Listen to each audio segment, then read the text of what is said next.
सही है।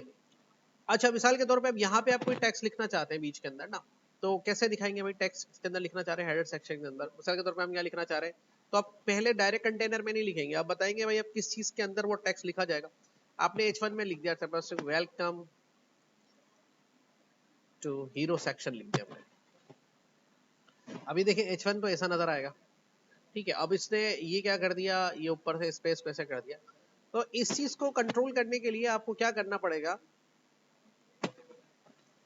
यहाँ पर स्टाइल में स्टैटिक का मतलब होता है ऑल में जाके आपने यहाँ पे कुछ चीजें बतानी होती हैं, जैसे बॉक्स डैश साइजिंग प्रॉपर्टी को बनाना होता है border dash box, margin property को बताना होता है मार्जिन, ये आप सीखेंगे आगे चल के, लेकिन अभी बता रहा हूँ कि जब भी हम शुरू करते हैं तो पहले मार्जिन प्रॉपर्टी को हम बता देते हैं 0 पिक्सल, और फिर एक पैडिंग प्रॉपर्टी है उसको भी बता देते हैं 0 पिक्सल। ये आपको कुछ चीजें बतानी होती है जिससे ये किस तरह की चीजें नहीं होगी, ठीक है। अब आपने H1 बताया है, तो H1, अच्छा ये जो स्टैटिक के साथ आपने लिखा ना, स्टैटिक मतलब ऑल का मतलब जितने भी एलिमेंट बनेंगे HTML के और CSS के सिलेक्टर बनेंगे उनके अंदर ये चीजें कॉमन होंगी, ये तीनों प्रॉपर्टीज क्या होंगी, कॉमन होंगी। अब इनका काम क्या है वो आगे चल के देखेंगे, आता रहेगा इस तरह से। तो अब आपने H1 को डिफाइन करना है तो H1 लिख दिया यहाँ पे। अब H1 का फॉन्ट का कलर चेंज करना है तो कलर की प्रॉपर्टी ले ली, सपोज क्या कलर रखना है उसका, सपोज टू बी यहाँ पे आपने जाके क्रॉसिंग कलर रख दिया इसका, रिफ्रेश कर दिया तो देखिए इस तरह कलर आ गया। फॉन्ट की प्रॉपर्टी और भी है, फॉन्ट डैश साइज की प्रॉपर्टी को यूज कर लिया आपने, कल भी बताया था मैंने आपको फॉन्ट डैश साइज प्रॉपर्टी पे। अगर आप इसको 32 पिक्सल के ऊपर बता रहे, यहाँ से रिफ्रेश कर दे थोड़ा सा टेक्स्ट, तो ऑलरेडी 32 पिक्सल है तो इसको 48 पिक्सल कर देते हैं, तो यहाँ क्लिक करके ये और बड़ा हो जाएगा। अब यहाँ पर जो है मिसाल के तौर पर इसको सेंटर में दिखाना है तो टेक्स्ट अलाइन क्या करेंगे इसको आप, और इसको सेंटर वैल्यू पास कर देंगे, तो H1 का जो भी टेक्स्ट होगा वो लेफ्ट राइट से कहाँ पे नजर आएगा, सेंटर में नजर आएगा। आ रही है बात समझ में? इस तरह फूटर में आप कुछ लिखना चाह रहे हैं तो यहाँ पर आ गए फूटर सेक्शन में, CSS तो डिफाइन हुआ है।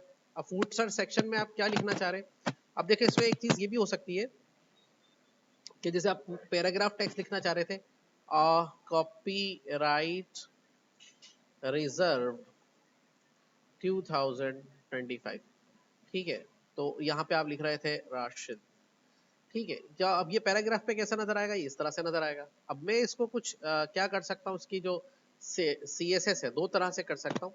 अब मैं कैसे कर सकता हूँ, एक तो मैं जाके इंटरनल मेथड पे कर सकता हूँ, मैं यहाँ पे जाऊँ P को यूज कर लूँ, मतलब ये दोनों काम भी चल रहे होते हैं ना, मैं बता रहा हूँ कोई एक मेथड जरूरी नहीं आप यूज करें, एक के साथ दूसरा भी। P में आपने कहा कि भाई जो इसका जो फॉन्ट डैश साइज होगा ना वो इसका होगा तकरीबन जो है 16 पिक्सल होगा, ठीक है, और जो इसका कलर होगा वो होगा तकरीबन, फॉन्ट का जो कलर प्रॉपर्टी डिफाइन करती है फॉन्ट के कलर को, याद रखिएगा इस बात, वाइट होगा, और जो इसका टेक्स्ट जो अलाइन होगी फॉर टेक्स्ट की जो होगी वो राइट होगी, ठीक है, राइट होगी। तो यहाँ पे आपने इस तरह से बताया, तो देखिए टेक्स्ट कुछ इस तरह से यहाँ पे नजर आएगा, ठीक है। अब फॉन्ट भी चेंज करना है तो उसके लिए एक और प्रॉपर्टी है फॉन्ट डैश फैमिली, जैसे क्लिक करेंगे सारी फैमिलीज आ गई फॉन्ट्स की, कौन सा चाह रहे हैं, मोनो स्पेस है, सेंस सेरिफ है, सेंस सेरिफ चाहिए तो सेव कर देंगे यहाँ पे, रिफ्रेश कर दें तो ये देखिए इस तरह का फॉन्ट्स आ जाएगा।